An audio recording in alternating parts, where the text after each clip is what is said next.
สบายดีโมดทุกคนเนาะมื้อนี้มาพบกับโบ LPB เช่นเคย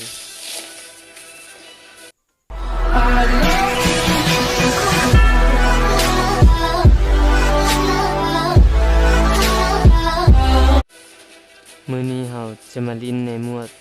2-1เราจะลงมาที่หอนาฬิกาแล้วก็ตอนนี้คนจังแม่นหลายเหลือกเกินเนาะไปหาปืนก่อนตอนนี้แล้วแนวได้ลงมานำเฮาเดี๋ยวซกไปบ้านนึงบ่ที่ไปมันน่าจะเรียนเป็นโลปืนเฮาก็โลปืนต่อไปบ่เจอปืนเดี๋ยวก็ตามคนไปนี่ยาขอเอาดับสนุกเดี๋ยวใจเย็นนี่กันแล้วสนับเดี๋ยวหาปืนก่อนเดี๋ยวนั้นซ้ำไปซ้ำนี่เป็นดีไฟนะได้อยู่เป็นดีไฟก็เราเห็นยังอยู่นี่เขางัวไป82เดี๋ยวพันยาก่อนพันยาแป๊บจะมีคนมาซาดเอาหรือบ่จังหวะนี้แนวได้เอาโลปืนต่อก่อนกันซะแล้วเดี๋ยวนี่ปืนยิงยุงก็เอาเดี๋ยวนี้ไปเราต้องหาปืนก่อนหาปืนดีสกาก็ยังไหวเอาเราไปยิงกันอยู่ทางนอกครับเดี๋ยวไปแจมบ่เราไปยิงล่างเดี๋ยวเอาเว้านี่วัดจะตายแล้วเดี๋ยวเราไปมาอีกเดี๋ยวพันยาก่อนเดี๋ยวใจเย็นพันยาก่อนเดี๋ยวจังหวะนี้เย็นอย่าเฝ้าออกมามันน่าจะไปอ้อมเอาเดี๋ยวมันพาเอาไปซาดมันเลยเลือดเต็มเดี๋ยวมันแล่นโดดไปจังหวะนี้มันเดี๋ยวประกาศอย่างนี้ไปนี่ดูนี่เดี๋ยวว้าวนี่ไปเก็บเครื่องยังไว้ขอพันยาจากกองก่อนเดี๋ยวให้เลือดมันเต็มนิดนึงก่อนก่อนนี้ไปซาดเดี๋ยวเราไปยิงมันยิงมาแต่ทางได้ไปเดี๋ยวขึ้นบ้านไปก่อนเดี๋ยวเย็นเดี๋ยวห้ามุมพันยาก่อนตอนนี้ไว้ใจทางได้บ่ได้เลยตอนนี้มีทุกทางเดี๋ยวมาบ่เดี๋ยวมันอยู่ไสจังหวะนี้มันอยู่ทางใดเดี๋ยวห้ามุมยิงก่อนเดี๋ยวนี้ดักมันก่อนมันขึ้นมาขึ้นมาหรือบ่ขึ้นไปใส่เนาะตอนนี้ดักมันอยู่นี่ก่อนเฮาต้องเซฟหน่อยนึงแต่มันบ่ขึ้นมาฉะนั้นเฮาลุยมันเลยบ่ส่งบ่เซฟมันแล้วจังหวะนี้นี่เอาเราพันยาเห็นยังอยู่ฮะนี่ดาวไปซ้ำมันก่อนมุ่งมาซ้ำมันเดี๋ยวมุ่งเดี๋ยวซุบยิงไปลูกสองเดี๋ยวบ่สนตอนนี้จะปาดนั่งไปจุก่อนตอนนี้เขาบ่มียาไปหายาก่อนจังหวะนี้หายาด่วนบ่มียาไปค่อยมียาซะมียามียามียา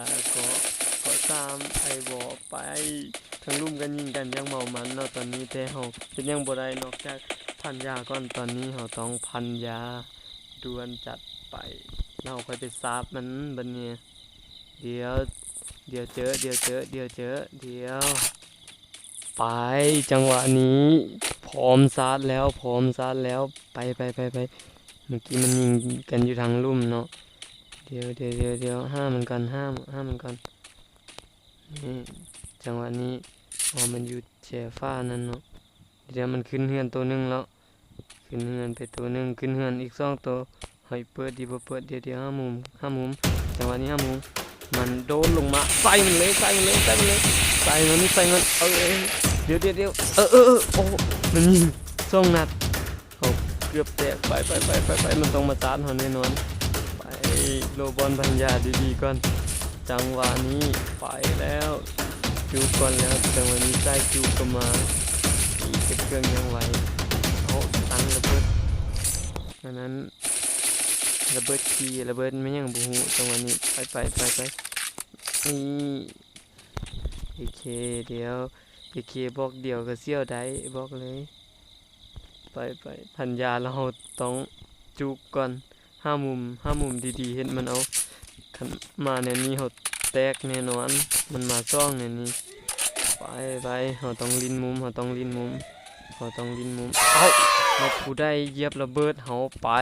กลับคืนด่วนตอนนี้บ่ไปแล้วมันแตก1แล้วตายมันเลย AK มา AK เราเดี๋ยวมันอยู่ใส่นี่ในจังหวะนี้พันยานี่ดับไปซ้ำนี่ซ้ำมันก่อนเดี๋ยวอีกตัวอยู่ใส่จังหวะนี้มันอยู่ใส่ไปห้ามุมเดี๋ยวโลห้ามันก่อนเดี๋ยวใจเย็นใส่โอ้เห็นเรามันอยู่ในเงี้ยเดี๋ยวจะขึ้นมาเล่นออกมายังเรียนมาแบบนี้ก็ตายไปเดี๋ยวเราพูดได้เรียนขึ้นเหือนเดี๋ยวเก็บเครื่องใจเย็นอย่าเฝ้าไปจังหวะนี้จุกในหนึ่งก่อนเดี๋ยวห้ามันก่อนมันอยู่ซันซ่องแต่เขาบ่ฮู้ว่าเนี่ยอยู่นี่เดี๋ยวผู้ได้ขี่รถมาเอามันจอดบ่รถหันไปมันบ่จอดมันขี่มาอยู่หั่นแหละมันน่าจะเห็นผู้ใดผู้หนึ่งบ่แม่นเฮาก็เข้าอยู่บ้านจังหวะนี้ห้ามุมก่อนคิดว่าเฮาต้องเปลี่ยนมุมถ้าเฮาอยู่มุมนี้นี่เปอร์เซ็นต์แต้งเฮามีแน่นอนเดี๋ยวตัดสินใจไปมุมได้ไปเล่นลงไปก่อนไปมุมทางถึงนั่นเลยไปอ๋อมุมนี้น่าจะได้อยู่มุมนี้แหละนี่เอามึงขี่รถออมนี่แหละเนาะเอาเดี๋ยวมันโดดลงมาแล้วไฟมันเลยตอนนี้ไฟมันนี่เอามันดาวใส่ตรงนี้นี่ลาดไป1 ล้านนี่ยังมูมานี่งามตัวนี้งามไปจุกมันต้องตัวยูรุมมันต้องมาตัวมันขี่รถนะเขาลาดมันเมื่อกี้เดี๋ยวพันยาแป๊บพันยาจากไหนก่อนมันอยู่ไซตอนนี้นะมันน่าจะมาแล้วตอนนี้ได้ยินเสียงนี้มันแลนมาแล้วมันน่าจะเห็นเฮาว่าเฮาอยู่บ้านถึงมันบ่ยอมขึ้นมามอยอีกมอยเดี๋ยวมอยน้ำเดี๋ยวอยู่ไซตัวนี้เอางานเอาการไล่เติบไปมันลิ้นย่องเฮาก็ย่อง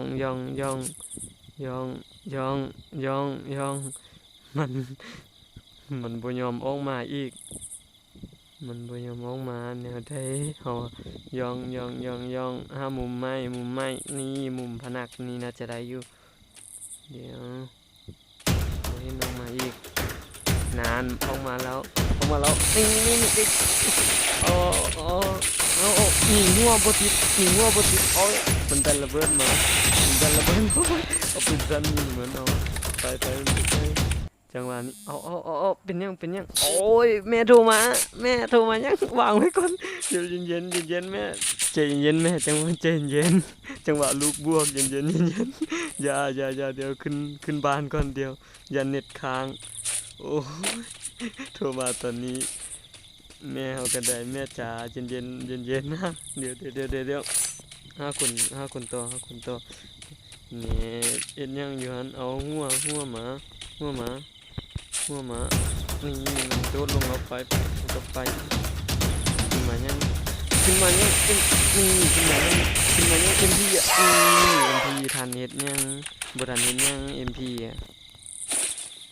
จังหวะนี้ปากเกาโตเข้าไปแล้วเนาะโอ้ยบ่คิดบ่ฝันว่าเฮาสิรอดมาได้เนาะได้เป็น MP บัดนี้ไปฟาร์มคล้องอย่างสบายฟาร์มคล้องตอนนี้ฟาร์มคล้องอย่างเมามันตัวสิผ่านมาได้เนาะเกือบตายสู้ซนมาแต่ว่าอย่าคล้องเอาไปผูจังหวะนี้เราผู้ได้พันยายิงปืนยาอยู่นั่นเดี๋ยวมันก่อนผู้ได้ยิงปืนยาบ่เห็นมันอยู่บนได้ว่าเดี๋ยวนี้ อ๋อมันอยู่บ่อนได้เนาะตอนนี้เฮายังบ่เห็นเอายิงอีกแล้วมันยิงมาอีกแล้วอย่ามันอยู่ไสเนาะบ่เห็นมันจังอันนี้บ่เห็นก็สร้างเฮาก็อยู่นี่แหละเดี๋ยวเฮาต้องโลหามันคือคันเฮาแล่นเข้าวงไปมันยิงหลังเฮาแล้วเฮาจิบให้เฮ็ดแนวใดจังหวะนี้มันอยู่ไสวะมันยิงให้เฮาคล่องใจแล้วมันก็บ่ออกมาเนาะไปเราต้องเบิ่งไปจับมันเลยดูมันอยู่ไสเดี๋ยวค่อยจังหวะนี้บ่เห็นมันเอ้าถ้าบ่เห็นมันซ้ำนะหมอกก็มาแล้วอยู่ไสในบ้านนี่บ่ในบ้านนี่ก็บ่เห็นเอ้ามันยิงแล้วมันไปไสวะไปไสบ่ฮู้อ๋อมันอยู่หลุมอ๋อมันเป็นคือตัวสีดำมันก็เป็นตัวสีดำเลยบ่เห็นมันเอามันเล่นลงมาอ๋อที่เป็นตัวสีดำเหมือนนั่นเนาะอ๋อนี่ปล่อยแบบนี่เนาะมันน่าจะมันตามตูดมันเล่นงูๆเนี่ยนี่แตกไปเน็ตมันน่าจะค้างแน่นอนเนาะตอนนี้ ไปเอารถไปเข้าวงก่อนเฮาอะตอนนี้วงเริ่มมาแล้วเอาไปเอาเอ้ยโดดผิดเอาเลือดหลุดย้อนไปเอารถจังหวะนี้เอาโดนมาเกินนี้ไปเอารถเฮาอะเดี๋ยวนี่มาแล้วกำลังว่าเสียงเบิ่งคนโดนบอกว่ามีคนมันกำลังแล่นไปตอนนี้มันน่าจะแล่นหนีเฮาเนาะมันฮู้ว่าเทปมามันต้องแล่นเดี๋ยวเราไปเฮ็ดหยังย้อนยิงโง่อะนี่แตกไป5คนต่อบ่รอดซาแล้วเนาะตอนนี้เอามีรู้สึกว่าจะมีคนอยู่ฝั่งนั้นนี่โดนบอกว่ามี2คนอยู่ฝั่งนั้นไปเฮาอะเดี๋ยวเฮาน่าจะดักวงมันนิดนึงก่อนเดี๋ยวตอดมันจะมาตอดมันโอ้ยกระทะเดือดนี่อ๋อยิงบ่ได้แล้วไปต้องเข้าวงก่อนเดี๋ยวมองมาแล้วเฮาสิเป็นเรื่องไปจังหวะนี้เราต้องเข้าไปดักหมอกมันเนาะหน้าวงไหนเราบ่เห็นมันไปบ่เห็นก็ไปต่อโอ้สุดเต็มเลยเอาแล้วทางหน้ามี2คนเล่นไปนี่ตัวนึงขึ้นป้อมไปแล้วเอารับไปแล้วตัวยืนเลยเฮ็ดนี่ไปนึงซ้ำมันไปก่อนเพื่อนมันอาจจะมีซ้ำมันไปนี่แสงหนึ่งอีกตัวหนึ่งเย็นใจเย็นไปเอาแลนก่อนแล้วไปตัวลุ่มโอ้ฟังนั้นทางฟังตัวลุ่มจะได้จังหวะฟังก็ไอวอมาก่อนเอาตัวอยู่ป้อมมันก็โคตรฉลาดมันยิงรถบ่ให้เข้าวงแล้ว2ตัวนี้มันก็ดันเข้ามาเดี๋ยวพันยาจังหวะนี้มันได้ระเบิดมาดาวนึงตั้งไอ้วอเดี๋ยววัดตอนนี้แตกไปโอ้จังหวะนี้เกือบตายรอดมาได้เนาะได้อย่างบุดหวิดจังหวะนี้เราได้14คิวเข้าไปแล้วเนาะเหลือตัวสุดท้ายมันดักวงเราแน่นอนไปมอกก็มาเกาะกันอีเมิดเนี่ยไปก่อนเข้าวงไปก่อนเราตอนนี้เราอยู่ในวงแล้วมันก็ไปใส่เราต้องห้ามันก่อนเดี๋ยวห้ามันจังหวะนี้ไปจังหวะนี้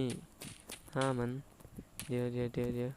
ห้ามันต่อไปเราลิ้นมุมลิ้นวันนี้แหละวันนี้ดีสุดเนินผ้าแบบนี้แหละนี่พอไปดักมันได้อยู่